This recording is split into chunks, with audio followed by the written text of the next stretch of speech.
Bon, bien, merci Seigneur et bonsoir à tous. Comme je dis toujours, à chaque fois que j'ai un micro dans les mains, on vous salue et on vous bénit dans le précieux nom de Jésus. Il y a assez de choses dans ce monde qui veulent vous maudire, vous détruire, mais j'aime vous rappeler que le Seigneur Jésus est venu pour vous bénir. Même si vous seriez le pire être humain de la planète Terre, il est venu quand même pour vous bénir, puis pour que vous puissiez le rencontrer, pour que vous puissiez être un petit peu meilleur. Parce que si vous le rencontrez, il va vous transformer en bien. Donc, je suis heureux d'être ici. Je veux en profiter avant que ça décolle pour remercier l'équipe pastorale, frère Pasteur Poulain et puis Linda, son épouse, qui sont fidèles, comme ça a été mentionné, depuis plusieurs années avec le chapiteau. Il n'y a pas beaucoup d'églises, d'organisations qui osent se lancer dans des projets comme ça. Mais quand il y a de la fidélité, tôt ou tard, Dieu voit ça puis il bénit. Donc, merci de vous être déplacés. Et ce soir, si vous vous êtes déplacés pour les bonnes raisons, c'est un succès garanti parce que le Seigneur va vous rencontrer là où vous êtes. Chacun de vous, vous êtes à des endroits différents dans vos vies, dans votre marche avec Dieu. Peut-être certains de vous ne le connaissez pas encore. Peut-être certains de vous pensez que vous le connaissez, mais il y a beaucoup plus à connaître de lui. Mais ce soir, il est ici pour vous rencontrer exactement là où vous êtes dans votre développement, là où vous êtes dans votre marche. Puis la bonne nouvelle, c'est qu'il va vous amener à un autre niveau avec lui. Si vous le voulez, bien sûr. Donc, il y a une personne dans ce coin-là qui veut. Fait que je vais juste... Ah, OK. J'aurais tourné mon lutrin plus de ce bord-là pour pas qu'on se sauve du temps. Amen. Ce soir, le Seigneur m'avait mis à cœur de faire quelque chose qui est plutôt rare de nos jours et plus trop à la mode dans l'Église moderne. Puis c'était de lire la Bible avec vous. Parce que je crois encore que cette parole-là, même 2000, plus ou moins 22 ans plus tard, est encore valable, puis elle a encore son effet. Je pense que si cette parole-là, on la lit ensemble, puis je vous l'annonce à partir de l'esprit, c'est suffisant pour vos besoins. Je n'ai pas besoin de souffler dans le micro, je n'ai pas besoin de souiller mon jacket sur vous, on ne fera même pas de tunnel de feu encore, puis je pense que la parole de Dieu peut faire son travail, puis vous rencontrer, ouvrir vos yeux, amener une révélation fraîche, même vous guérir et vous délivrer si vous avez des petits amis invisibles. À soir, bien, c'est la bonne place pour qu'ils puissent disparaître. Est-ce qu'il y en a qui étaient ici ce soir, hier plutôt? Ce soir, c'était facile. Est-ce qu'il y en a qui étaient ici ce soir? Hein? Il y a quand même pas mal d'entre vous qui étaient ici hier. Donc, c'est notre frère Luc qui enseignait hier. Je ne sais pas s'il y a une personne qui se souvient sur quoi il a prêché. Alléluia! Il a apporté plusieurs écritures, notre frère Luc, inspiré par le Saint-Esprit, vraiment, dans la parole qui nous dit que le Seigneur réveillait l'esprit de certains hommes ou femmes. Et puis ça, on voit ça à plusieurs endroits dans la parole. Okay? Puis lorsque la parole nous enseigne ça, ça ne nous parle pas du Saint-Esprit avec un grand E, mais c'est le Saint-Esprit qui éveillait l'esprit avec un petit E de certains individus. Et puis ça, quand que Dieu faisait ça, c'était extraordinaire. Et puis notre frère Luc a lancé l'appel vraiment que c'était le cœur de Dieu, que chacun d'entre nous, ceux qui étaient ici hier, puis ceux qui sont ici encore ce soir, que le Saint-Esprit puisse éveiller notre esprit pour qu'on soit à l'affût. Pour pas qu'on soit juste sensible aux choses terrestres, mais qu'on puisse vraiment avoir le discernement des choses spirituelles, comprendre les époques, comprendre les temps, comprendre comment Dieu veut bouger, comprendre que nos yeux ne sont pas censés être juste ces ténèbres, mais que plus qu'on voit de ténèbres, plus qu'on devrait se réjouir parce que c'est le moment de l'humanité où on va briller le plus. Parce que plus il y a de ténèbres, plus que la lumière brille. Puis si on est des lumières, le moment de l'humanité où on peut être plus vu et plus distingué, c'est aujourd'hui plus que jamais. Parce que c'est très ténébreux, mais c'est dans ce moment-là que la lumière est utile. Et puis, ce que je veux faire ressortir avant qu'on se plonge dans la parole, dans ce que notre frère Luc a mentionné hier, dans ces plusieurs passages-là, ceux qui n'étaient pas ici, bien, vous l'écouterez en rediffusion. Dans chaque passage de la parole de Dieu qui nous dit que le Seigneur réveillait l'esprit d'hommes et de femmes, c'était jamais en vain qu'il faisait ça. C'était pas parce qu'il s'ennuyait au ciel, c'était pas parce qu'il voulait faire un beau poème dans la Bible pour que ça soit répertorié des milliers d'années plus tard. À chaque fois où on voit des Écritures qui nous disent que le Seigneur réveillait l'esprit d'une personne, la prochaine phrase qu'on lit tout de suite après, c'était « pour » ou « afin d'accomplir quelque chose ». Parce que le Seigneur est tellement extraordinaire. Quand il te réveille, il m'a dit une affaire, tu es allumé, puis tu es allumé pour faire quelque chose. Tu es allumé pour un but spécifique. Il n'y a personne qui peut se faire réveiller par le Seigneur, puis tourner en rond, puis rien accomplir. Parce que le Seigneur, il y a de la suite des idées. J'ai lu dans ma Bible quelque part qui était une histoire comme l'alpha et l'oméga. Ça, c'est le principe qu'il connaissait à la fin avant de commencer le début. Fait que quand il te réveille pour accomplir quelque chose, il sait où est-ce qu'il veut s'en aller avec ça. C'est à nous autres de voir si on veut suivre ou si on veut boquer. Si tu veux boquer, tu fais partie des boucs. Ce n'est pas à vous autres que je parle ce soir. Mais si vous voulez faire partie des brebis qui reconnaissent la voix de leur maître, vous êtes mon public ce soir. OK? Parce que ça ne sert à rien de perdre son temps sur un bouc, ça va tout le temps boquer. En revanche, une brebis, ça suit son maître. Pourquoi? Parce qu'il n'y a à peu près rien sur la planète qui est plus inoffensif qu'une brebis. À part te gosser en bêlant tout le temps, là, ça ne peut pas faire grand-chose, une brebis. Ça a besoin de son berger pour la protéger, ça a besoin de son berger pour la nourrir, ça a besoin de son berger pour la tondre, pour la nettoyer, pour la diriger. Autrement dit, c'est totalement dépendant, ça ne sait absolument rien faire. Fait que ça, c'est vous puis c'est moi. Si vous êtes un enfant de Dieu, si vous voulez une écriture de plus, j'ai trouvé dans la parole quelque part que Jésus disait « Sans moi, vous ne pouvez. » Sans moi, vous ne pouvez.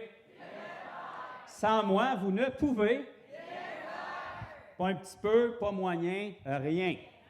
Fait que le Seigneur pète ta ballonne tout de suite en partant. Tu n'es pas si extraordinaire que tu le penses sans lui, mais tu es complètement phénoménal avec lui.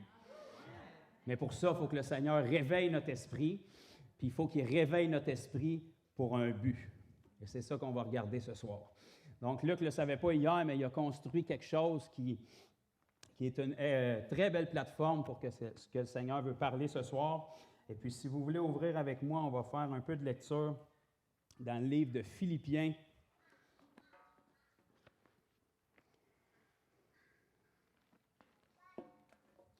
Et le chapitre 3.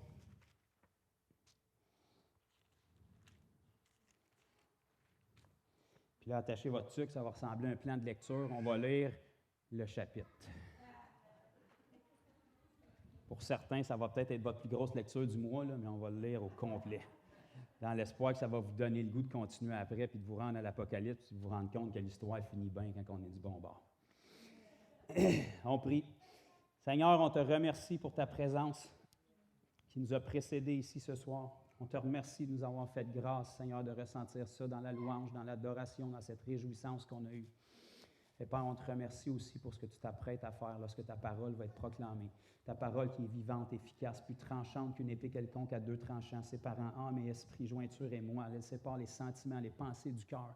Père, je te remercie parce que je sais que ta parole a cette même efficacité, qu'elle va être à l'œuvre ce soir, qu'elle va opérer profondément dans chaque cœur et que lorsqu'elle va être annoncée, elle ne retournera pas à toi sans effet, Seigneur. Elle va produire son effet dans nos vies. Elle va produire un effet permanent.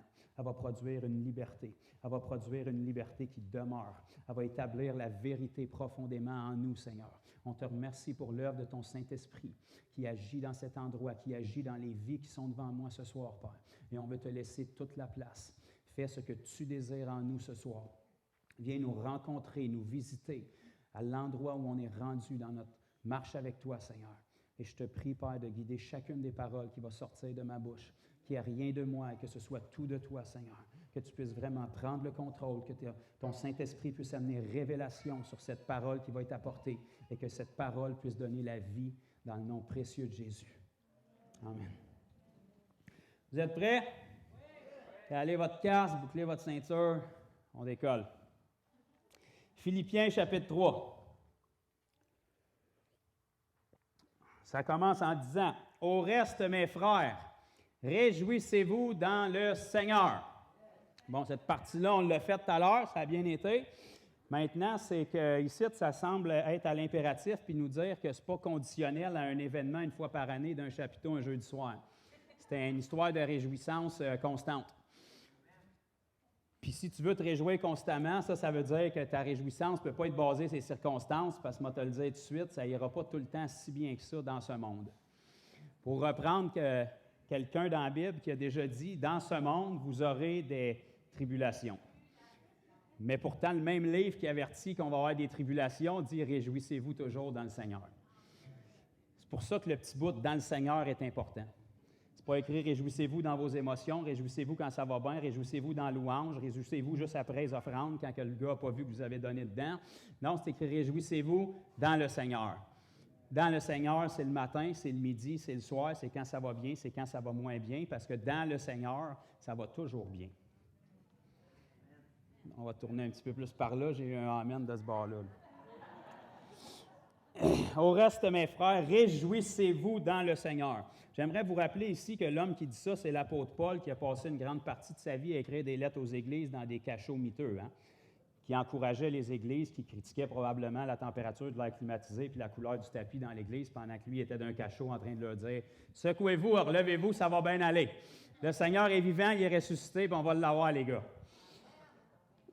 Je ne me lasse point de vous écrire les mêmes choses. Ça veut dire qu'il semblait que c'était récurrent. Ce n'est pas la première fois qu'il le disait. Soyez donc heureux, les amis.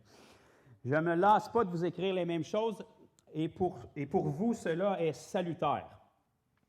Prenez garde aux chiens, prenez garde aux mauvais ouvriers, prenez garde aux faux circoncis, car les circoncis, c'est nous qui rendons à Dieu notre culte par l'Esprit de Dieu, qui nous glorifions en Jésus-Christ et qui ne mettons point notre confiance en la chair. Wow, il y aurait tellement de choses à dire, là. Je vais essayer de sauter un petit peu. Verset 4, ça nous dit « Moi aussi, cependant, j'aurais sujet de mettre ma confiance en la chair. Si quelques autres croient pouvoir se confier en la chair, je le puis bien davantage. » Juste pour vous rappeler que l'apôtre Paul, dans la chair, il y avait quand même des qualités et des qualificatifs. C'est un homme qui s'appelait Saul avant de se convertir, Saul de Tarse. Tarse veut dire qu'il avait été élevé probablement des meilleures universités qu'il y avait au niveau grec à cette époque-là. Dans le judaïsme, il avait été élevé au pied du meilleur maître qu'il y avait. C'était le All-Star à cette époque-là. Il s'appelait Gamaliel. Il était très calé au niveau du judaïsme, puis il était très calé au niveau de la philosophie puis l'éducation grecque. Fait qu'il aurait pu se vanter de bien des diplômes puis bien des choses. Mais Paul ne faisait pas ça. Verset 5, « Moi, circoncis le 8e jour de la race d'Israël, de la tribu de Benjamin, hébreu, né d'Hébreux, quant à la loi, pharisien, qui était une des sectes les plus élevées à cette époque-là, quant aux zèles, persécuteur de l'Église, irréprochable à l'égard de la justice de la loi. Mais ces choses qui étaient pour moi des gains, je les ai regardées comme une perte à cause de Christ. » Une chance qu'on est dehors, au moins on entend, moi je vais aller. Verset 8, « Et même je regarde toutes choses comme une perte à cause de l'excellence de la connaissance de Jésus-Christ, mon Seigneur. » Il était d'un délire religieux profond, Paul, là. On va dire, regarder toutes choses comme une perte à cause de l'excellence de la connaissance de Christ. Ou bien il avait vraiment rencontré un Jésus qui l'avait jeté à terre sur la route de Damas, ou bien il y avait quelque chose qui clochait, mais il était zélé dans ses propos. « Pour lequel j'ai renoncé à tout, et je les regarde comme de la boue afin de gagner Christ et d'être trouvé en lui, non avec ma justice, celle qui vient de la loi, mais avec celle qui s'obtient par la foi en Christ. La justice qui vient de Dieu par la foi. Afin de connaître Christ, ça c'est important, qu'est-ce qu'on va lire ici, là. Afin de connaître Christ et la puissance de sa résurrection et la communion de ses souffrances en devenant conforme à lui dans sa mort, pour parvenir, si je puis, à la résurrection d'entre les morts. OK, là, on aiguise nos oreilles, là. Ce n'est pas que j'ai déjà remporté le prix ou que j'ai déjà atteint la perfection, mais je cours pour tâcher de la saisir, puisque moi aussi, j'ai été saisi par Jésus-Christ. Quel pourcentage aujourd'hui de l'Église moderne peut dire qu'ils ont été saisis à un moment donné par Jésus-Christ? Parce que quand on rencontre Jésus, c'est ça qui est censé de se passer. On n'adhère pas à une philosophie, on n'adhère pas à une religion, on n'adhère pas à un carton, on n'adhère pas à une main levée. On adhère à quelque chose qui nous a saisis, qui nous a tellement impactés qu'on est prêt à regarder tout ce qu'il y avait en arrière comme de la boue, puis on ne le laisse pas partir avec regret, on le laisse partir avec grande joie parce qu'on a trouvé la solution qui peut enfin nous libérer de la vie misérable qu'on avait avant. Alléluia. Regardez bien le verset 13. « Frères, je ne pense pas l'avoir saisi, mais je fais une chose. » Okay? Il n'était pas divisé en 15 options, puis les 12 conférences, puis les 25 clés du succès. « Je fais une chose. Oubliant ce qui est en arrière et me portant vers ce qui est en avant. Je cours vers le but pour remporter le prix de la vocation céleste de Dieu en Jésus-Christ. Juste ce verset-là, ça devrait nous ouvrir les yeux puis nous donner un moment d'arrêt pour examiner notre vie, puis commencer à se positionner devant Dieu puis faire les changements qui sont nécessaires si nécessaires.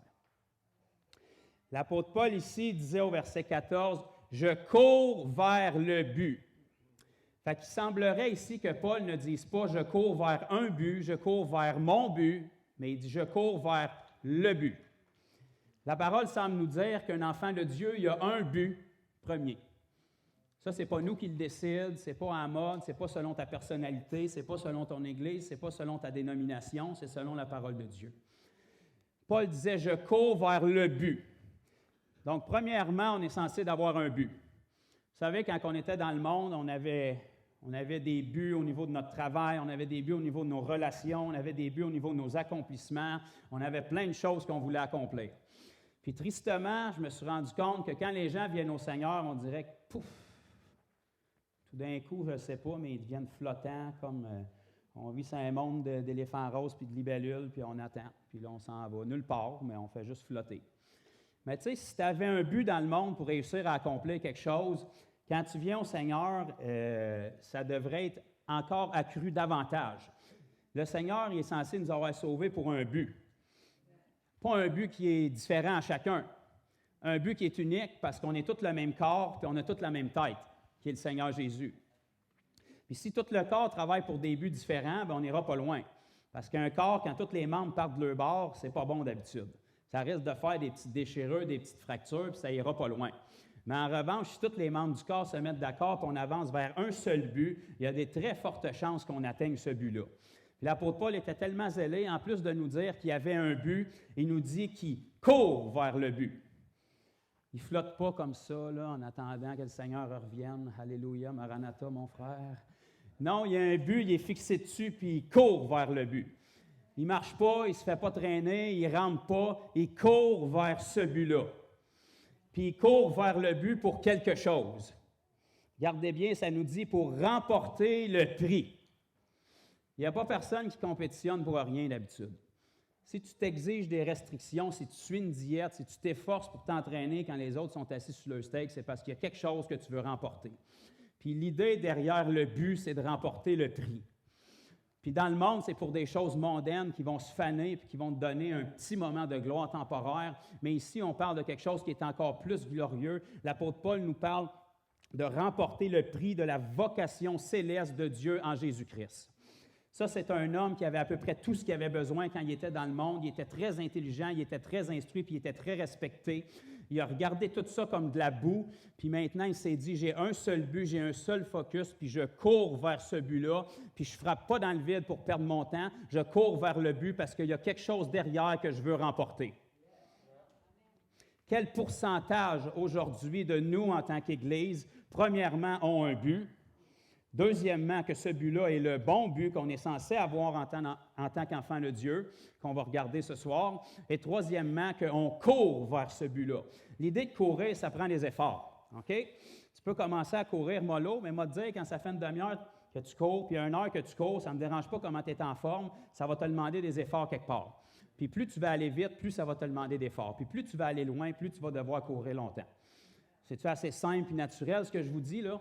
L'apôtre Paul courait vers le but. Fait qu'en tant qu'enfant de Dieu, si tu n'as pas trouvé c'est quoi le but, puis tu traînes de la patte, tu passes à côté de quelque chose. Là. Puis c'est tout le corps qui en écope. Puis ultimement, si on ne fait pas ça, bien, on ne peut pas bien représenter le Seigneur Jésus parce que c'est lui qui a établi le but, puis c'est à travers nous qu'il va révéler ce but-là au monde entier.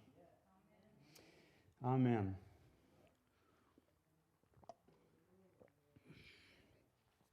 On va poursuivre, verset 15. Nous tous donc qui sommes parfaits. Amen. Pas toujours dans nos actions, mais par le Saint-Esprit, il a rendu notre esprit parfait. Il nous a scellés en Christ et il nous a donné la capacité de marcher d'une manière parfaite. On n'est pas obligé, puis on ne le fait pas tout le temps, mais on a la capacité par le Saint-Esprit de ne pas pécher et de vivre une vie de sainteté. Ça, c'est rendu presque blasphématoire de dire ça, là, mais il y a un homme qui s'appelait comme l'apôtre Jean dans son épître qui a écrit « Bien-aimés, je vous écris ces choses afin que vous ne péchiez. » Point. Fait que c'est possible de vivre une vie de sainteté par le Saint-Esprit qui est en nous, puis c'est ça le but du Seigneur. Verset 16. « Seulement au point où nous sommes parvenus, marchons d'un même pas. » Un même pas. Si on est 25 et qu'on a 30 buts différents, ça va être bien difficile de marcher du même pas. Si on est 25 et on a tous le même but puis on va tous à la même place, ça va être beaucoup plus facile parce que quand il y en a un qui tombe, on peut le relever parce qu'on s'en va tous à la même place. Soyez tous mes imitateurs, frères, et portez les regards sur ceux qui marchent selon le modèle que vous avez en nous. Wow, ça veut dire que si on regarde un petit peu à la vie de l'apôtre Paul ce soir, on devrait élucider assez rapidement c'était quoi le but après quoi il courait. Amen, brother. Keep going. Verset 18. « Car il en est plusieurs qui marchent en ennemis de la croix de Christ. Je vous en ai souvent parlé et j'en parle maintenant encore en pleurant. » Vous savez que tous ceux qui ne courent pas après le but se retrouvent un petit peu à se retrouver dans ce groupe-là. Leur fin sera la perdition. Ils ont pour Dieu leur ventre et ils mettent leur gloire dans ce qui fait leur honte. Ils ne pensent qu'aux choses de la terre. Mais notre cité à nous est dans les cieux, d'où nous attendons aussi comme sauveur le Seigneur Jésus-Christ, qui transformera le corps de notre humiliation en le rendant semblable au corps de sa gloire par le pouvoir qu'il a de s'assujettir toutes choses. Regardez bien le verset 1 du chapitre 4, parce qu'il n'y avait pas de chapitre au départ quand ça a été écrit, fait que ça suit. « C'est pourquoi, mes bien-aimés et très chers frères, » il beurre épais à Paul pareil, bien-aimé, ça aurait été assez, mais il rajoute bien-aimé puis très cher. « Vous qui êtes ma joie et ma couronne, demeurez ainsi ferme dans le Seigneur. » Puis il close ça avec un bien-aimé par-dessus.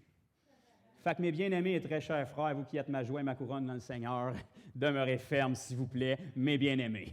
Dans le sens, c'est vraiment important, là. J'espère que mon travail n'est pas en vain. J'espère que les fois où j'ai eu froid, j'ai eu soif, j'ai fait naufrage, j'ai été poussé dans des jeûnes, j'ai été lapidé, j'ai été laissé pour mort, j'espère que ça ne sera pas en vain. S'il vous plaît, mes frères bien-aimés, courez la course après le même but que moi, s'il vous plaît, parce que j'ai grandement besoin d'aide. Je ne voudrais pas que les coups que j'ai reçus soient en vain. Je ne voudrais pas que la fois où j'ai été lapidé puis laissé pour mort, ça veut dire qu'ils pensaient pas mal de ne pas m'avoir manqué quand ils se sont dit, je pense qu'on va arrêter d'y en lancer des roches, ils ne bougent plus bien. Ce qu'on va faire, c'est qu'on va se débarrasser du corps et on va le traîner en dehors de la ville. Mais ce même Paul-là qui s'est fait traîner en dehors de la ville puis que les disciples se sont dit, « Ah, ben coudonc, c'est pas drôle, hein? On va se laquer un petit peu, je pense. » Non, ils se sont mis autour de Paul, ils ont prié, Paul est revenu à lui, puis le lendemain, il est rentré dans la prochaine ville qui était en Galatie puis il est allé prêcher. Il est allé prêcher le même message qu'il avait mérité des roches dans la ville d'avant. Puis ça a eu un assez bon effet parce qu'en Galatie, ça a fait une église. C'est pour ça que Paul, plus tard, va leur dire dans le livre de Galates, « Quand je suis allé chez vous, j'étais malade. » Bien, c'est certain qu'il était malade parce qu'il s'est fait lapider à la veille. Fait que c'est sûr qu'il n'était pas beau à voir. Puis il leur dit, « Si vous auriez pu vous arracher les yeux pour me les donner, vous l'aurez fait. Mais vous n'avez pas reçu ma parole comme une parole d'homme, mais comme celle de Dieu. » Parce que le gars qui s'est fait lapider puis laissé pour mort, qui ne prend pas une journée de congé, qui se relève le lendemain, qui rentre dans une ville puis qui commence à annoncer le même message, ça te donne une idée qu'il croit un peu dans ce qu'il prêche. Ça te donne une idée que son cœur est dans l'affaire. Pourquoi? Parce qu'il n'a pas changé de but après sa lapidation. Le même but qui l'avait amené à se faire lapider, c'est un bon signe pour lui pour dire « Je pense que j'ai touché une corde sensible, là. Je pense que j'ai hérité le diable assez, fait qu'on est dans la bonne zone. On va rester ici, puis on va continuer à piétiner. Si je peux y taper assez ses nerfs qu'il fait des cauchemars en pensant à moi, je vais continuer. Parce que la persécution, c'est généralement un signe qu'il y a une percée qui est en arrière. Si tu veux une percée, il faut que ça persécute. Puis pour que ça persécute, il faut que tu cours après le but. Parce que si tu cours après le néant puis le vent, puis tu es divisé après des buts, puis tu cours après ton ventre, comme ça dit ici, tu n'auras pas grand persécution, mais tu n'auras pas de percée non plus. Puis tu vas être quelqu'un qui est flottant, qui s'en va nulle part, puis comme n'importe qui dans la vie qui n'a pas de but, tu n'auras pas d'accomplissement, puis tu n'auras pas de joie. C'est pour ça que l'apôtre Paul commence le chapitre en disant « Réjouissez-vous toujours dans le Seigneur ». Parce que c'est possible de se réjouir quand tu gardes tes yeux fixés sur le but. Parce que quand tu gardes tes yeux fixés sur le but, tu accomplis quelque chose. Puis quand tu accomplis quelque chose, tu vois la fidélité de Dieu. Parce que quoi que ce soit que tu accomplis, ce n'est pas toi qui l'accomplis, c'est Christ qui l'accomplit en toi. Puis quand sa puissance agit en toi, ça te stimule, ça te motive, ça t'attire près de lui, puis ça te donne une raison pour te réjouir. Puis quand le monde qui te persécute puis qui t'assomme avec des roches voit que tu te réjouis pareil puis que tu prêches le même message, alors que les autres sont tellement malheureux qu'ils ont besoin de te lancer des roches pour se sentir apaisés, ils se disent « Je suis peut-être pas dans la bonne équipe. » Parce que l'imbécile heureux qui est là, qui a de l'air dans le sec, là, même si j'y lance des roches, il ne se ferme pas, il crie encore plus fort, il est encore plus dans la joie. Puis étrangement, il y a du monde qui se rallie à sa cause. Fait que ça pousse les gens à changer d'idée.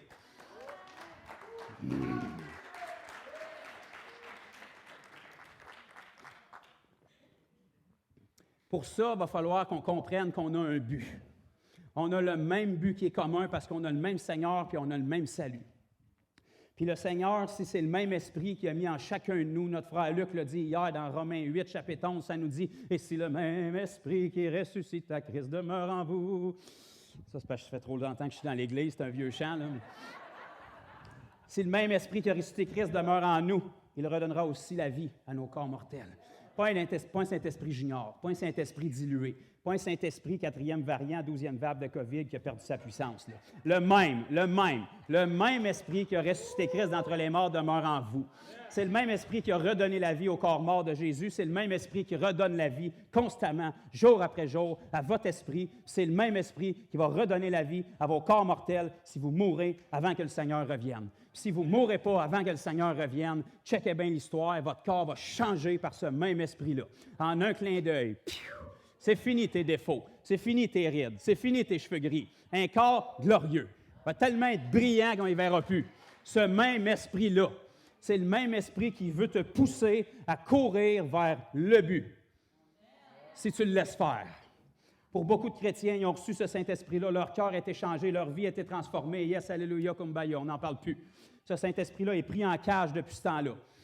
Ils font face à des besoins chaque jour. Le Saint-Esprit veut sortir, le Saint-Esprit veut bouillir, le Saint-Esprit veut parler, veut encourager, veut annoncer la bonne nouvelle. Mais ils tiennent en cage parce qu'ils sont tellement charnels. Ils tiennent en cage parce qu'ils ne savent pas qu'ils ont un but. Ils tiennent en cage parce que moi, mon frère, je suis introverti, tu sais, j'ai le ministère d'intercession. Non, mon ami! Tout le monde est appelé à intercéder. Puis dans la Bible, l'intercession, ce n'est pas un ministère. La Bible dit prier sans cesse. Ça, c'est un give-in. C'est pour tout le monde. Tu as le ministère d'ambassadeur de Christ. Tu as le ministère de réconcilier l'homme avec Dieu. Ça, c'est ton ministère. Silencieux, pas silencieux, bégaye, bégaye pas, introverti, extraverti, n'importe quel traverti. Tu as le même ministère. Toutes les excuses que tu peux trouver, Moïse les a données avant toi et puis ça n'a pas marché.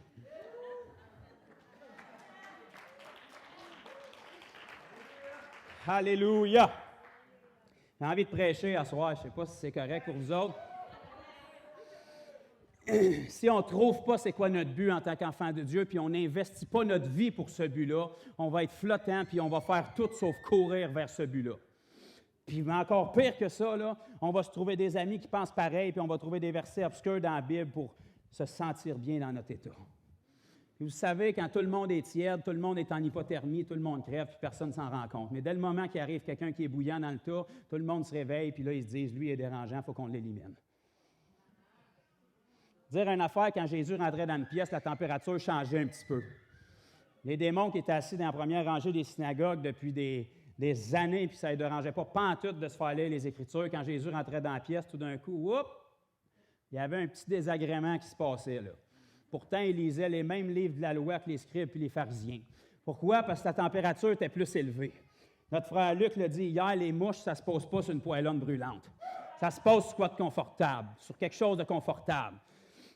Alléluia, mon frère. Fais-en pas trop. On n'est pas sauvé par les œuvres. Non, on est sauvé pour des œuvres. Fais-en des œuvres. Si vous portez beaucoup de fruits, c'est alors que votre Père qui est dans les cieux sera glorifié, que votre lumière brille ainsi devant tous les hommes, afin qu'ils voient vos bonnes œuvres et qu'il glorifie votre Père qui est dans les cieux. Sois enterré dans les bonnes œuvres. Ce n'est pas ça qui va te sauver, mais si tu es reconnaissant du salut que tu as eu, ton cœur devrait vouloir faire juste ça, des bonnes œuvres qui glorifient Dieu.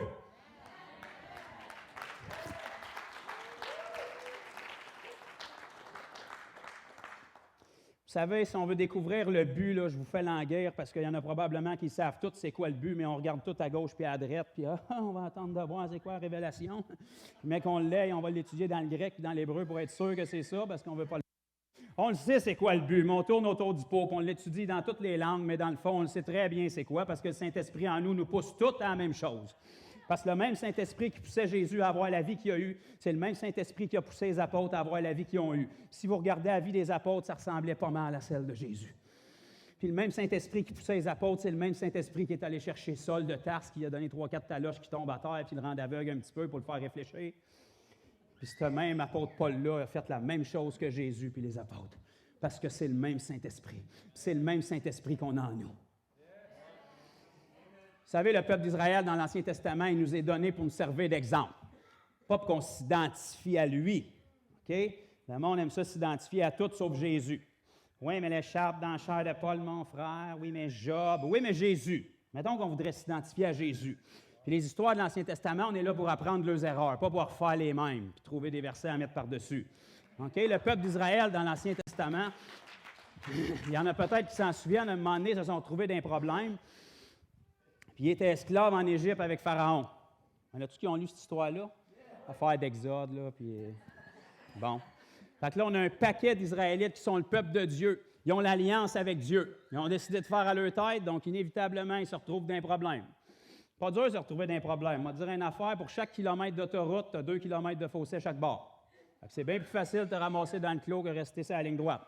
OK? Ils se sont ramassés dans un problème, puis là, ils étaient obligés de travailler comme des esclaves en Égypte pour construire le royaume de leur oppresseur. Là, ça va mal, là. Non seulement tu travailles d'arrache-pied, mais tu ne travailles pas pour toi, tu travailles pour un autre qui est contre toi. Tu as de la misère à avoir de la nourriture pour faire ça. Là, ils ont crié à Dieu, comme la majorité de l'Église aujourd'hui, quand ça va mal, « Seigneur! » Comme Jonas dans le ventre de la baleine. Tu sais, ça aurait été mieux de crier avant, mais il faut que tu te rentres dans le ventre d'une baleine. Tu sais. « Seigneur! » Puis là, le Seigneur est intervenu, il est venu les sortir. Puis il les a sortis de là, il les a fait passer à travers la mer Rouge, à sec. Dire une affaire, ce bout-là, on n'en parle pas souvent, c'est une affaire de la fendre en deux, mais de passer à sec, c'est une autre affaire. Ça fait de la boîte enlevée dans le fond. Là. Ils ont traversé ça à pied, à sec.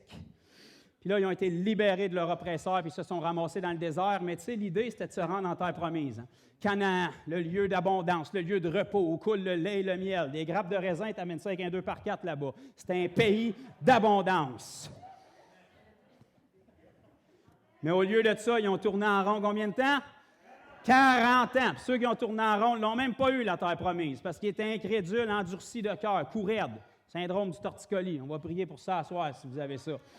Ils ont tourné en rond. Mais souvent, on oublie que dans cette histoire-là, le Seigneur nous révèle la même chose qu'on est en train de lire aujourd'hui à travers le but qu'on doit avoir puis courir vers le but. Le but premier de Dieu, ce n'était pas de les amener dans la terre promise. Je le savais qu'il n'y aurait pas d'amène là-dessus. Je vous laisse réfléchir. Cette image-là nous représente exactement ce qu'on vit aujourd'hui. Vous savez, l'Égypte représente le monde. Pharaon représente le diable. Ses soldats représentent les démons et les anges déchus qui travaillent pour lui, qui gardent le peuple de Dieu dans l'esclavage. Le désert représente l'endroit où on se ramasse après qu'on est sorti de l'Égypte, puis Canaan représente le royaume de Dieu qui nous entend, le lieu de repos, le lieu d'abondance. Mais il y a certaines étapes qui sont là. Puis le peuple de Dieu, quand il est sorti de l'Égypte et qui ont été libérés, surnaturellement, 10 plaies. Probablement que la majorité serait découragée après la première, mais Pharaon avait la tête dure, ça a pris 10 plaies. Mais on oublie souvent que la raison pourquoi ils devaient sortir de là, puis pourquoi Dieu voulait les faire sortir de là, c'est que Dieu a dit encore et encore à plus d'une reprise à travers la bouche de Moïse quand il est allé vers Pharaon, « Laisse aller mon peuple afin qu'il puisse venir, pas dans ta promise, m'adorer, me servir dans le désert. » Parce que ça ne donne absolument rien de rentrer dans la terre promise si tu n'as pas compris ce parti-là avant. Le but, ce n'était pas la terre promise. La terre promise, c'est le résultat puis l'effet d'avoir compris le but puis d'avoir accompli le but. Pourquoi ils ont tourné en rond pendant 40 ans dans le désert? C'est parce qu'ils ont fait tout sauf ça. Ils ne pensaient pas à l'immédiat. Ils ne pensaient pas à adorer Dieu dans le désert. Ils ne pensaient pas à apprendre à connaître ce Dieu-là qui avait fendu la mer en deux puis qui les avait fait sortir de l'Égypte avec 10 plaies. Ce n'est pas assez de te faire sortir d'Égypte. Le monde veut tellement plus te voir qu'ils te garochent de l'argent dessus pour que tu t'en ailles. L'Égypte garochait leur richesse sur eux autres pour qu'ils sacent le camp. Ça te donne une idée comment est-ce que le Seigneur est bon, qu'il voulait les bénir, puis les amène dans un lieu tranquille où est-ce que tu as la paix dans le désert. Pourquoi? Parce qu'avant que je vous donne quoi que ce soit d'autre, puis que je vous donne la bénédiction, il faut que vous appreniez à me connaître, à m'adorer, puis à passer du temps avec moi. Parce que si vous ne faites pas ça avant d'avoir la bénédiction, ce ne sera pas très long que vous allez adorer la bénédiction plutôt que d'adorer celui qui bénit.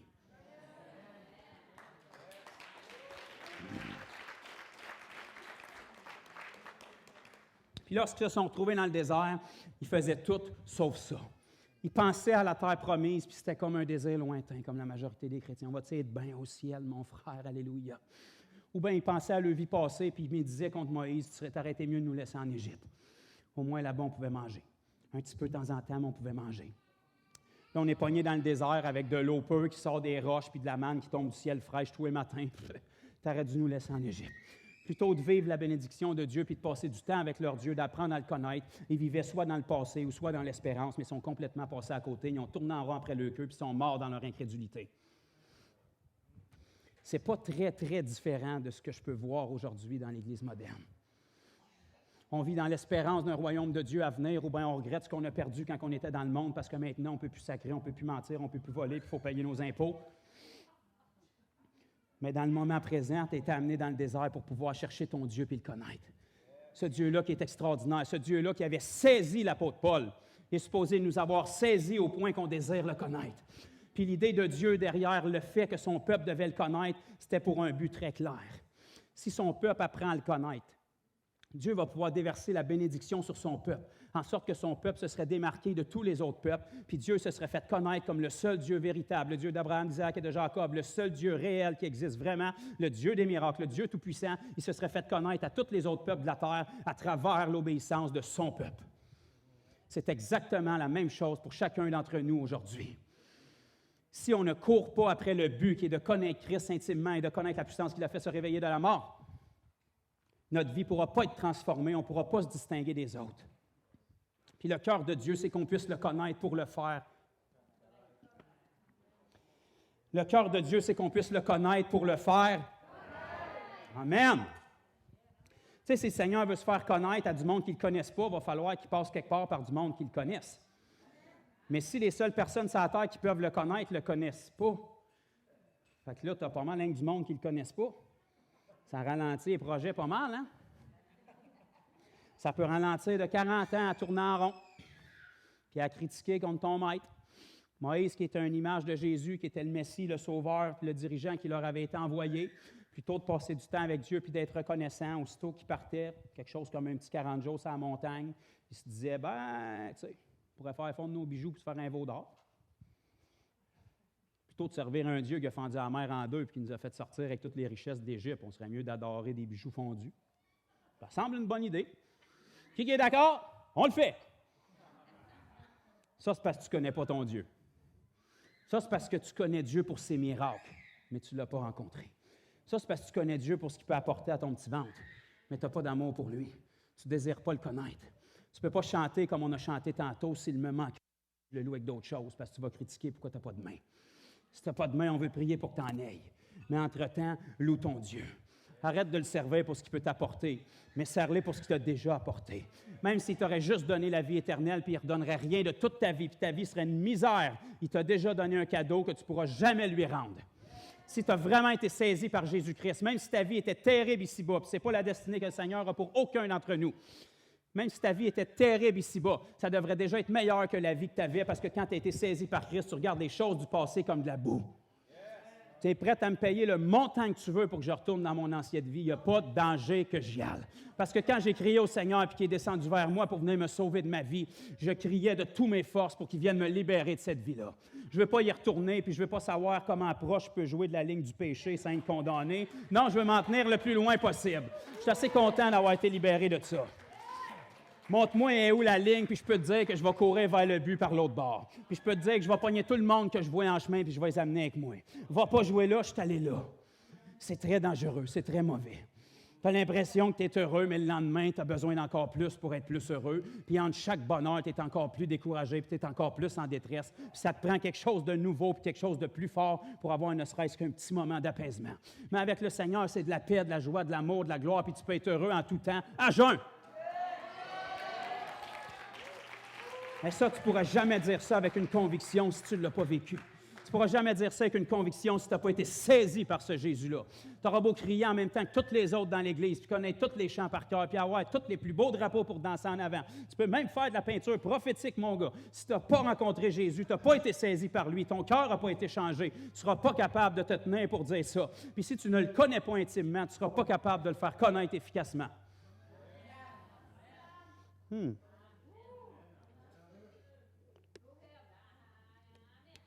ne sais pas à quelle heure que les lumières se ferment, mais on va continuer un petit peu.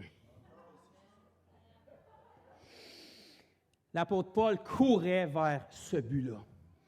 On l'a lu dans Philippiens, les versets précédents. Il disait, mon but, c'est de connaître Jésus-Christ et la puissance qui l'a fait se lever de la mort. Et à quoi ça ressemblait dans son quotidien, cet homme-là qui cherchait à connaître ce Dieu-là, ce Dieu qu'il avait rencontré sur la route de Damas, qui avait changé son parcours de vie complètement. À quoi ça ressemblait pour lui de connaître ce Dieu-là? Bien, c'est assez évident quand on regarde la vie de l'apôtre Paul. Partout où est-ce qu'il allait, il faisait de sa vie aucun cas. Puis il sacrifiait sa vie pour que les gens puissent rencontrer ce Jésus-là qu'il avait lui-même rencontré. Puis à chaque fois qu'il se présentait devant des dignitaires, des empereurs, des rois, dans toutes les villes majeures de l'Empire, parce que c'était ça qui était le but de Dieu, puis c'est pour ça que Dieu voulait l'utiliser, il redonnait son témoignage. Vous m'avez connu, j'étais connu quand j'étais dans le monde. Vous m'avez connu quand j'étais dans la religion. Vous m'avez connu quand j'étais très éduqué à Tarse. Vous êtes tout au courant de ma vie, je n'ai pas besoin de rien vous apprendre. Aujourd'hui, je suis enchaîné, je suis le même gars, j'ai la même éducation, mais j'ai tout perdu, puis ça ne me dérange pas de le perdre, parce que je me tiens pour une secte qui est considérée comme être la nouvelle secte, mais qui est exactement celle que Jésus a véhiculée.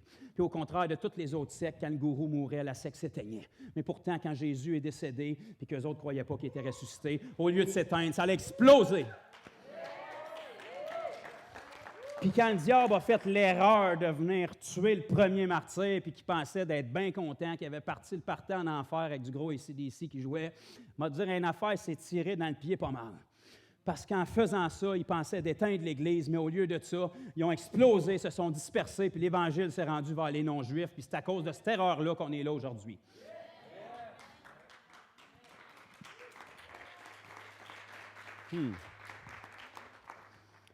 Ça, c'est parce que ces gens-là, à quelque part, il y en avait quelques-uns qui couraient après le but. Parce que quand la persécution est arrivée et qu'ils se sont enfuis pour sauver leur vie, plutôt de s'enfuir et de regarder où c'est qu'ils pourraient s'isoler, la Bible nous dit qu'ils prêchaient l'Évangile en chemin. Puis qu'ils ont prêché l'Évangile à des non-juifs puis à des Grecs en cours de route. Dans leur fuite, ils n'avaient pas perdu les yeux le but. Ça va peut-être être rabattu une minute ou deux, va peut-être falloir se cacher un petit peu, va peut-être falloir se faire descendre d'un panier d'osier le long du mur de la ville pour être capable de survivre une journée de plus, mais en cours de route, on continue d'annoncer le message. Parce que c'est pas écrit nulle part dans la Bible que quand tu es persécuté, les gens ne peuvent pas être sauvés pareil. C'est pas écrit nulle part dans la Bible que quand tu passes à la TV comme un malfaiteur, les gens ne peuvent pas être guéris pareil. C'est pas écrit nulle part dans la Bible que le Seigneur ne peut pas faire des miracles parce que les autres ne sont pas d'accord.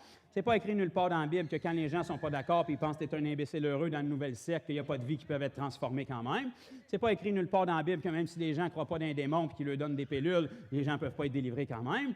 Parce que si tes yeux sont fixés sur le but, en saison puis hors saison, tu continues de porter du fruit. Amen.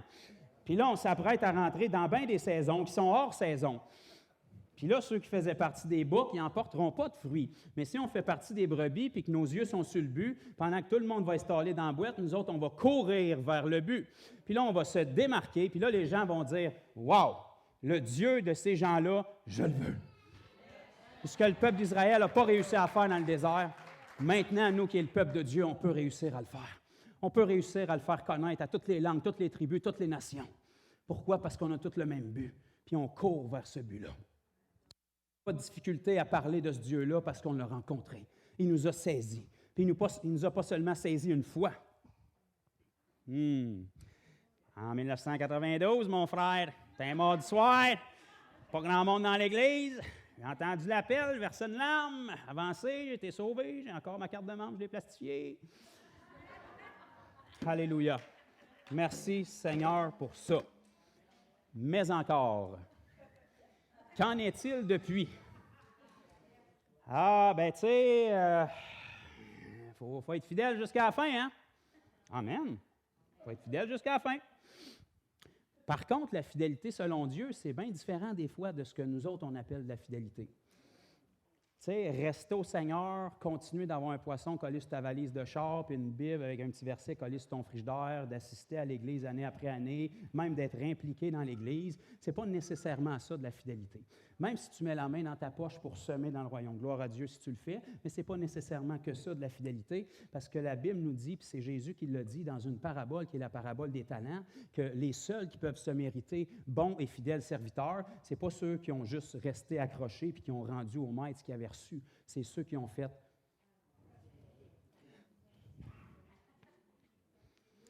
Le talent premier, la devise première que le Seigneur nous a donnée, c'est son Saint-Esprit. Puis la seule façon de faire multiplier ce Saint-Esprit-là, c'est en amenant des gens au Seigneur. si on veut faire multiplier ça, il va falloir qu'on fasse connaître ce Dieu-là qu'on a rencontré. Et ça, selon Dieu, ça nous mérite le titre de bon et fidèle serviteur. Rendre au maître le talent qu'on a eu, puis il est bien froid parce qu'il était enterré dans la terre en sécurité, ça se mérite le titre de serviteur mauvais et paresseux.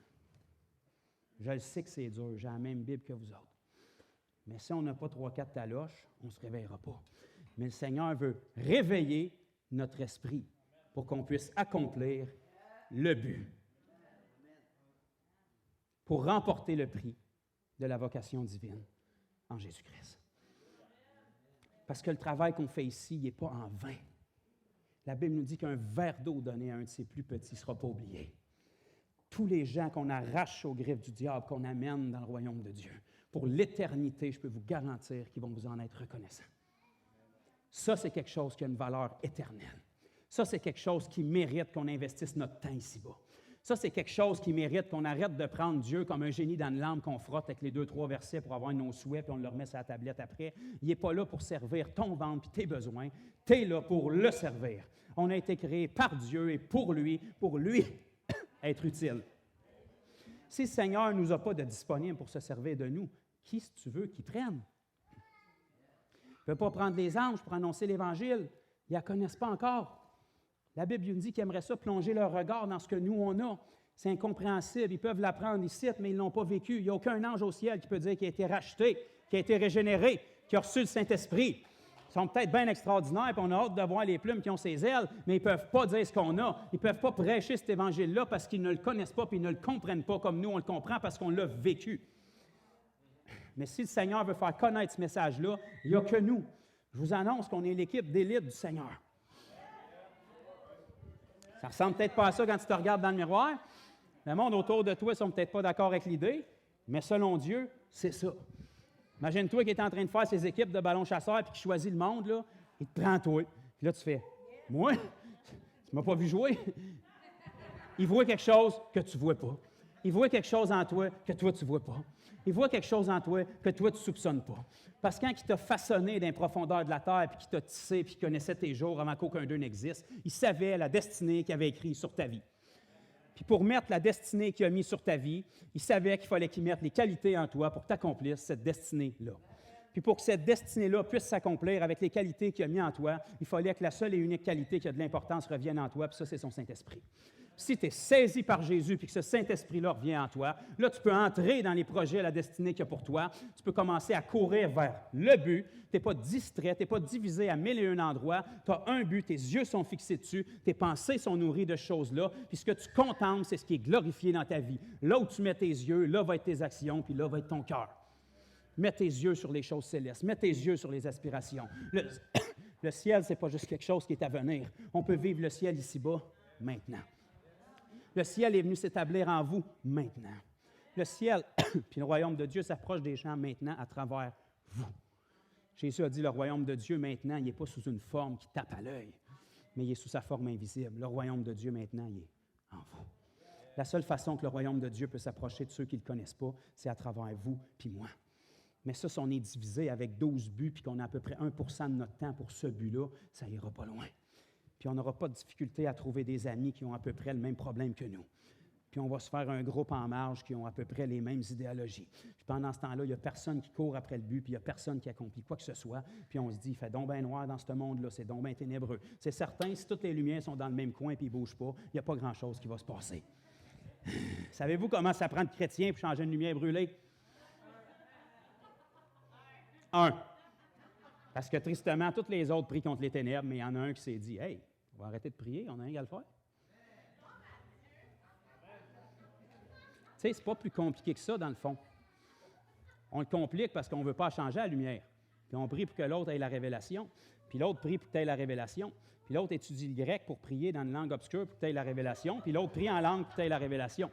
Mais pendant qu'il prie en langue, c'est le Seigneur qui prie. Puis le Seigneur ne prie pas ça du tout. Le Seigneur est en train de prier pour que toi, tu aies la révélation, puis que l'autre fasse « Aïe, aïe, c'est juste ça qu'il fallait faire. Je suis capable de faire ça moi aussi. Puis s'il est capable, je suis bien meilleur que lui. Moi, le faire moi aussi. » Fait qu'à un moment donné, ça fait peut-être 10 ans que le Seigneur a exaucé toutes nos nuits de prière, mais il n'y a personne qui s'en est rendu compte parce qu'il n'y a personne qui a osé y aller pour voir l'accomplissement des prières.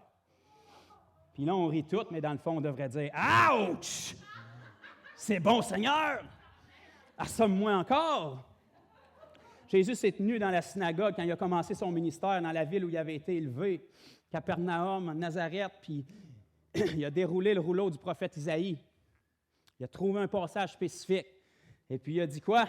« L'Esprit du Seigneur est sur moi, car il m'a oint pour annoncer une bonne nouvelle, pour ouvrir les yeux des aveugles, pour guérir ceux qui ont le cœur brisé, pour proclamer la liberté à ceux qui sont captifs. » C'était ça le but de l'Esprit du Seigneur sur lui. Jésus n'était pas divisé dans ses buts. Il était focusé sur le but. Quand Jésus a eu la mauvaise nouvelle que son cousin avait eu une mésaventure fâcheuse, comme perdre la tête, mettons, il n'a pas pris une journée de congé. Pourtant, dans le naturel, ça aurait été très justifié. Au lieu de ça, il a pris ses armes et il s'est dit, « C'est correct, Satan, tu as voulu aller là, il est rentré dans la ville puis il a guéri tout le monde. Tu veux jouer à ça? Fais-le encore une autre fois, voir qu'est-ce qui va arriver. » Il s'est battu sur le bon terrain. Il n'a pas pris les armes physiques, il a pris les armes spirituelles qu'il avait, puis il a attaqué le diable et le royaume des ténèbres là où ça fait mal, parce que ses yeux étaient sur le but. Il n'a pas tombé dans le panneau de la distraction émotionnelle que le diable avait à y proposer, parce que Jésus était humain comme vous. Son cousin Jean-Baptiste, il devait l'aimer comme vous aimez peut-être vos cousins et vos cousines. Mais pourtant, il ne s'est pas laissé distraire par ça. Il a gardé ses yeux sur le but, puis il a continué d'avancer, puis ça a continué d'impacter. Puis quand vous faites ça, le diable va y penser à 2 fois avant de venir toucher à votre vie, puis avant de venir toucher à un de vos proches, parce qu'il sait qu'il va y avoir des représailles. Tu veux venir attaquer, c'est de ton affaire. Parce que tout ce que tu me fais, je te le fais en paix puis en double. Fait que viens-t'en, puis on va voir qui c'est qui gagne. Parce que celui qui est en moi est plus fort que celui qui est dans le monde.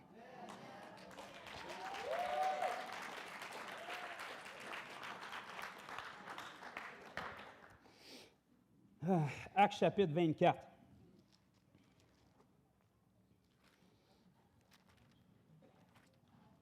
Pardon, chapitre 20, verset 24. Ça va être mieux comme ça. Actes des apôtres. On remarque ici que ce livre-là ne s'appelle pas la prière des apôtres, la théologie des apôtres, les meetings des apôtres, les discussions des apôtres, les commentaires des apôtres. Non, c'est les actes des apôtres. Pourquoi? Parce qu'ils avaient le même but que le Seigneur, puis ce but-là les poussait à faire des actions en accord avec ce but-là pour que le but s'accomplisse. Et dans Actes chapitre 20, verset 24, Paul disait ici, « Mais je ne fais pour moi-même aucun cas de ma vie, comme si elle m'était précieuse, pourvu que j'accomplisse ma course. » Ouais, on a encore la course qui revient ici, là. Tu sais, il n'a pas dit une course ou une des courses, non, ma course. La même course au singulier qui nous parlait dans le passage précédent.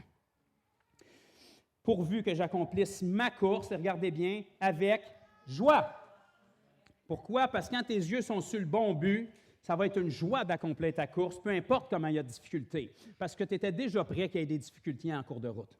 Tu n'es pas surpris quand il arrive, tu étais déjà prêt à ça. Pourvu que j'accomplisse ma course avec joie et le ministère que j'ai reçu du Seigneur Jésus d'annoncer la bonne nouvelle de la grâce de Dieu. La clé de ça, pourquoi Paul était capable de faire ça, au-delà d'avoir été saisi par Jésus, c'est qu'il nous dit au début du verset, « Moi-même, je ne fais aucun cas de ma vie. » Il avait abandonné sa vie. Il avait tout laissé. Il avait brûlé tous ses ponts, il avait coupé tous ses cordages, on y va. J'ai juste un ticket pour aller. Il n'y a pas de danger que je revienne. Je ne sais pas où je m'en vais, mais je m'en vais par là. Le Seigneur va intervenir. Le Seigneur va mettre sa main. Ça a de l'air fou pour les gens du monde, mais Dieu voit de la foi. Si tu fonces puis tu vas de l'avant, tu vas être capable d'accomplir ta course. Puis l'apôtre Paul avait compris une chose. L'Évangile, ça coûte ta vie. Mais en réalité, c'est encore gratuit parce que ça n'a jamais été ta vie. L'idée que c'est ta vie, c'est le monde qui t'enseignait ça. Mais ça n'a jamais été ta vie. Tu n'as pas le contrôle sur le souffle que tu viens de prendre, tu n'as pas le contrôle sur le prochain que tu vas prendre si tu le prends. La vie appartient à Dieu, elle t'a été insufflée. Tu décides de faire ce que tu veux avec cette vie-là, mais lorsque tu vas prendre ton dernier souffle, tu vas lui rendre avec la redevabilité de ce que tu as fait avec. Fait que ça n'a jamais été ta vie. Fait que le meilleur service que tu peux te rendre à toi et à toute la société, c'est d'y redonner ce qu'il t'a donné pour que lui puisse faire avec ce qu'il avait l'intention de faire au départ. Abandonne ta vie, renonce à toi-même, et là, tu vas pouvoir être un disciple de Jésus. Et à ce moment-là, tu vas pouvoir dire, comme l'apôtre Paul, « Je ne fais aucun cas de ma vie. » L'être humain, ce qu'il y a de plus précieux, c'est sa vie. L'être humain a peur de la mort puis tout ce qui s'approche de la mort. Et vous savez, ce qu'il y a de plus épeurant dans la vie, ce n'est pas quelqu'un qui pèse 400 livres de muscle. C'est quelqu'un qui n'a plus rien à perdre.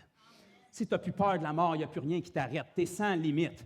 Mais moi, te dire une affaire, un chrétien, il est sans limite. Parce que la mort n'a plus de pouvoir sur lui. Elle peut affecter ton corps temporairement, mais en réalité, il faut rien que changer ton adresse. Parce que tu as la vie éternelle. Puis ton corps, peu importe où est-ce qu'il tombe, il va se relever un jour. Fait que s'il n'y a plus rien qui t'arrête, puis t'enlèves les limites, puis tu as renoncé à toi-même, le diable n'a plus rien pour s'accrocher après. Fait que là, tu deviens un très grand danger pour lui. Puis je peux te dire que s'il y a le choix parmi plusieurs cibles, c'est certainement pas toi qui vas choisir en premier. Parce que si tu t'adonnes à être un chrétien qui croit, c'est sûr qu'il va viser à côté. Il va viser sur ceux qui utilisent l'Évangile pour se remplir le ventre. Il va viser sur ceux qui utilisent les promesses pour embellir leur vie. Puis je vais essayer de trouver un verset obscur quelque part dans Lévitique pour justifier que j'ai besoin d'une plus grosse piscine pour battre mon voisin. Alléluia. Là, tu peux tout de suite te dessiner un bullseye dans le front parce que c'est la prochaine cible que le diable vise. Parce qu'il n'y en a rien à faire de ce que tu dis. Tu dis que tu aimes le Seigneur? OK. Moi, je ne pense pas que tu aimes le Seigneur, je pense que tu en as juste besoin. On va voir si je viens affecter les choses que tu as, voir si tu continues de l'aimer. Mais s'il touche à tout ce que tu as, puis ça ne change pas ton cœur pour Dieu, puis tes yeux sont fixés sur le but, puis au lieu de te ralentir, ça te propulse, moi, te dire une affaire, je pense qu'il va aller se cacher ailleurs. Puis pendant qu'il va se cacher ailleurs, tu ne le laisses pas partir de même. Tu dis, merci d'être venu me visiter, maintenant je sais où ce que tu es, je pars après toi. C'est pas ça, mon frère, c'est arrogant. La Bible dit encore qu'il est sous nos pieds. La Bible dit encore qu'il a dépouillé les dominations, les autorités en les livrant publiquement en spectacle à la croix. Ou c'est la vérité ou c'est de l'arrogance, mais si tu t'adonnes à le croire, on est censé d'être la tête et non la queue. Le diable il est censé d'être là. Puis il est censé d'avoir peur des enfants de Dieu. Parce que quand Jésus arrivait, les démons, ils n'essayaient pas de l'intimider. Ils négociaient puis ils pleuraient comme des fillettes. C'est ça qu'ils faisaient. C'est ça que la présence de Dieu faisait. C'est ça que les démons devraient faire quand on est là. C'est ça que le diable devrait faire quand on est là.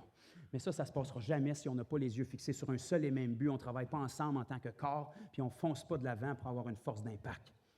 Si on est flottant, puis on est divisé, puis on a 1001 buts qu'on s'invente avec des versets bibliques obscurs, puis qu'on passe à côté du but premier, pourquoi le Seigneur nous a sauvés, on ne pourra rien accomplir d'efficace. Parce que la Bible nous dit dans Éphésiens 2,8 qu'on a été sauvés pour un but, pour des bonnes œuvres afin qu'on les accomplisse. On n'est pas sauvé par les œuvres, on est sauvé pour. Il commence par te sauver pour que tu puisses les accomplir, parce que tu ne pouvais pas les accomplir avant qu'il te sauve. Fait que numéro 1, il te sauve. Ça, ce n'est pas par les œuvres. Avant qu'il te sauve, tu ne peux pas en faire des œuvres. C'est des œuvres charnelles qui vont te donner la gloire à toi. Mais il vient te sauver, te donner un nouveau cœur, te remplir, mettre une bombe atomique en dedans de toi. Puis là, il te dit, regarde dans le livre de ta vie que j'ai écrit toutes ces œuvres-là. Maintenant, va s'il te plaît, puis accomplis-les. Je t'ai sauvé pour ça. C'est pour ça que Jacques, le frère du Seigneur, disait, je te montrerai ma foi par mes œuvres. La foi en premier, ce n'est pas les œuvres qui sauvent, c'est la foi. Mais qu'est-ce qui te dit que tu as la foi si tu n'as pas d'œuvres pour le prouver? Parce qu'une foi véritable produit inévitablement des œuvres. Et tant que tu ne produiras pas d'œuvres, il n'y a pas personne qui va savoir que tu es sauvé. Il va falloir que tu le dises. Je vais te dire une affaire, c'est peut-être le temps de changer. Si tu es un chrétien, James Bond, 007, top secret. Alléluia, il faut être sage, mon frère. Tu es tellement top secret que même le ciel ne sait pas que tu es chrétien.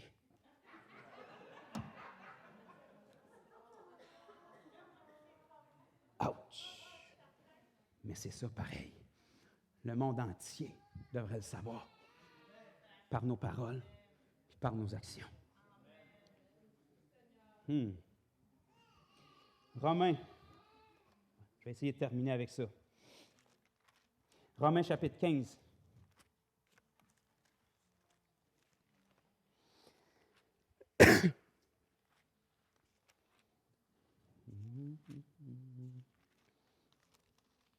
Romains chapitre 15, à partir du verset 17. Encore l'apôtre Paul, il nous dit, « J'ai donc sujet de me glorifier en Jésus-Christ pour ceux qui regardent les choses de Dieu. » Okay? Il se glorifiait dans une chose, pas ses capacités humaines, en Jésus-Christ, pour ceux qui regardent les choses de Dieu.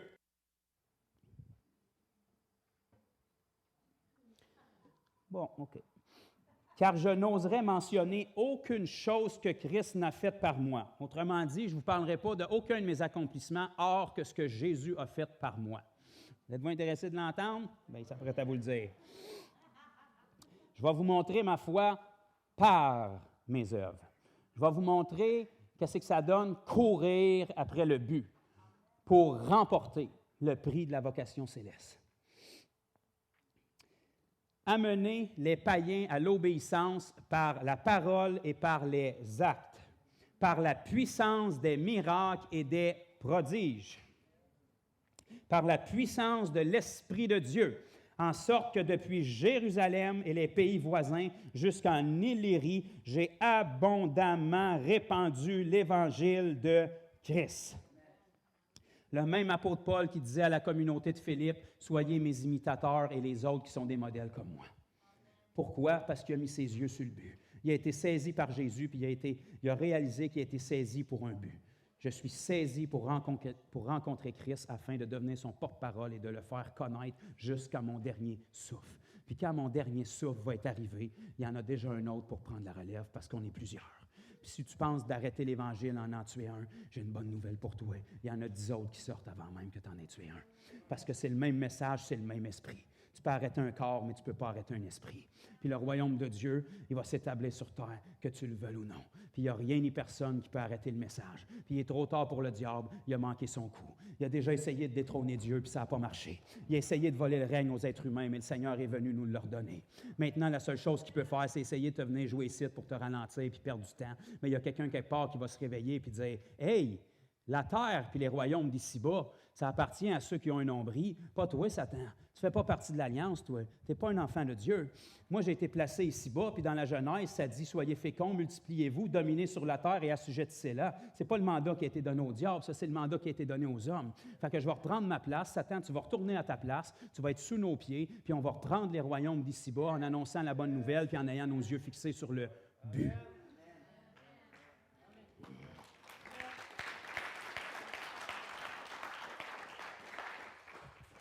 Amen. Le but, il est simple.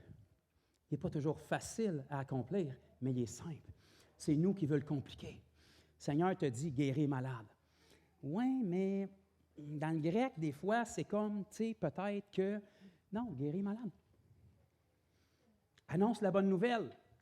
Oui, mais tu sais, peut-être qu'il y a différentes façons, selon nos capacités personnelles et nos talents, que Dieu annonce la bonne nouvelle.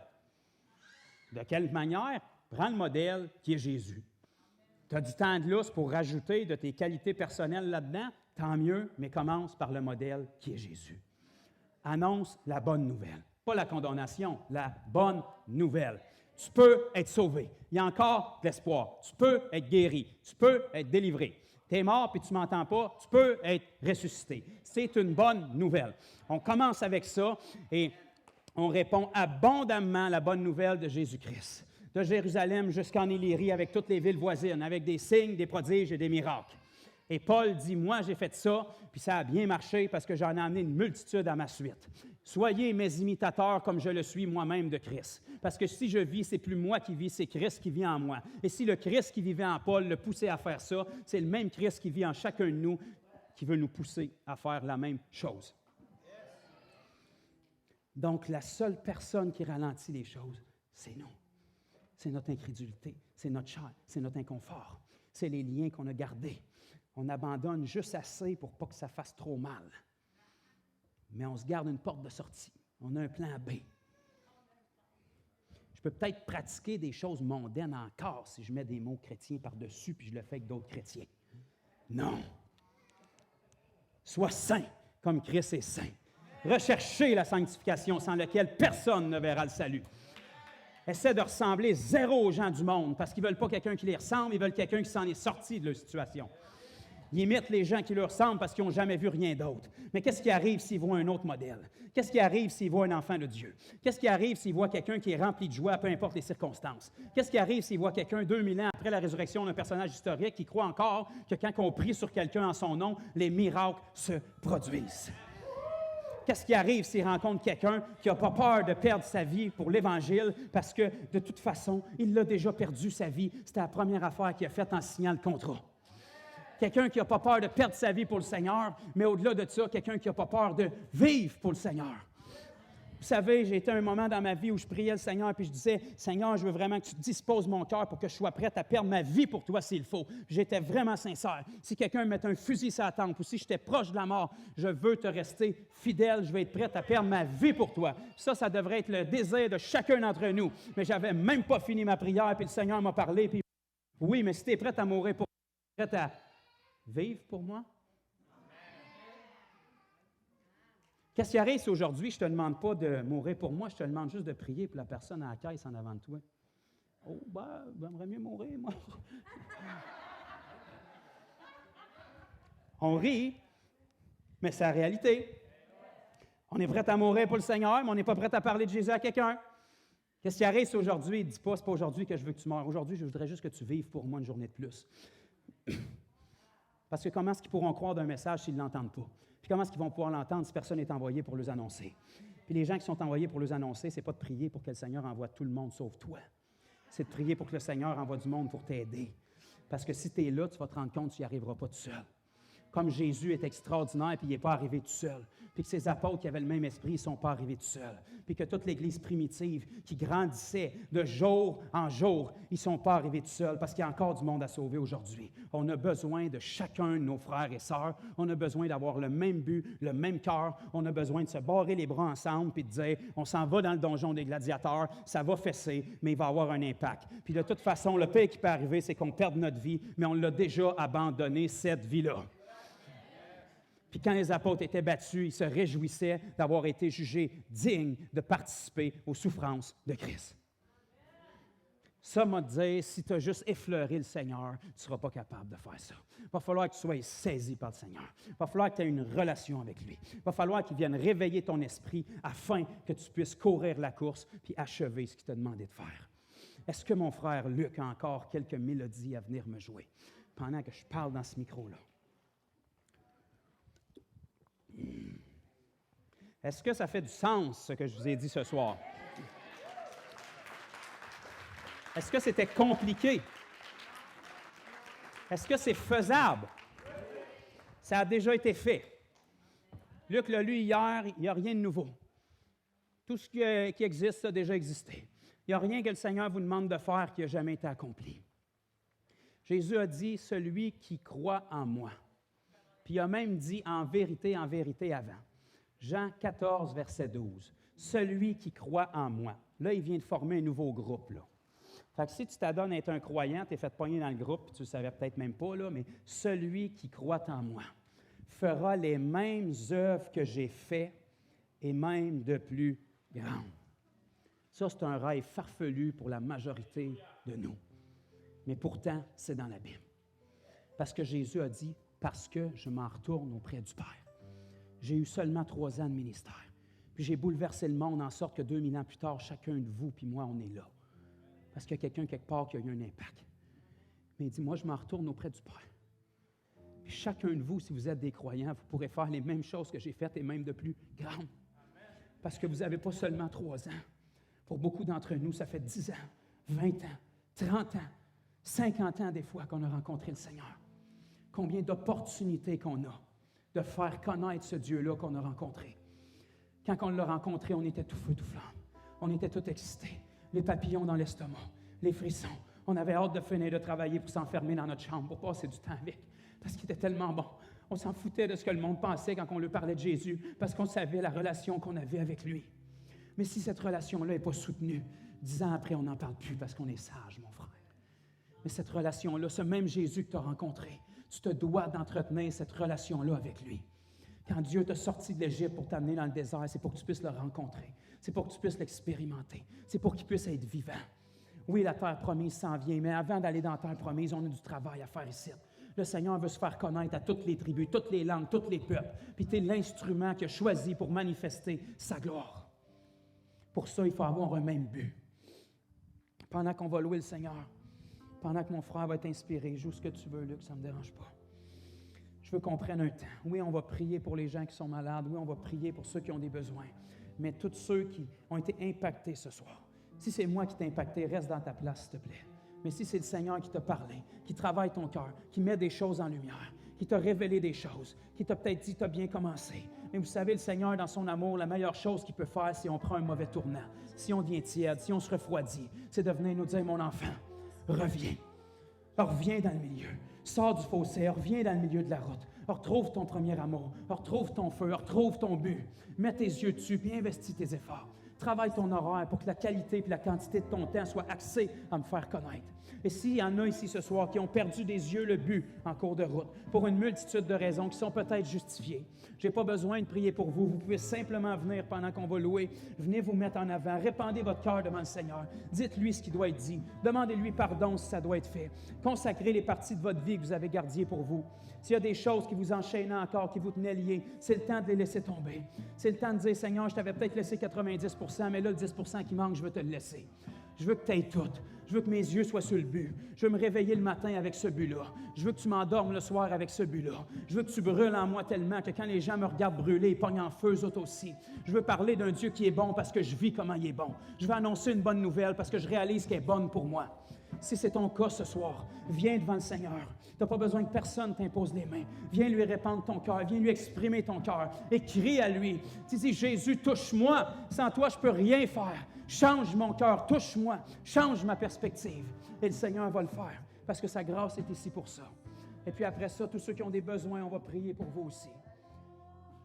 Vas-y, mon frère.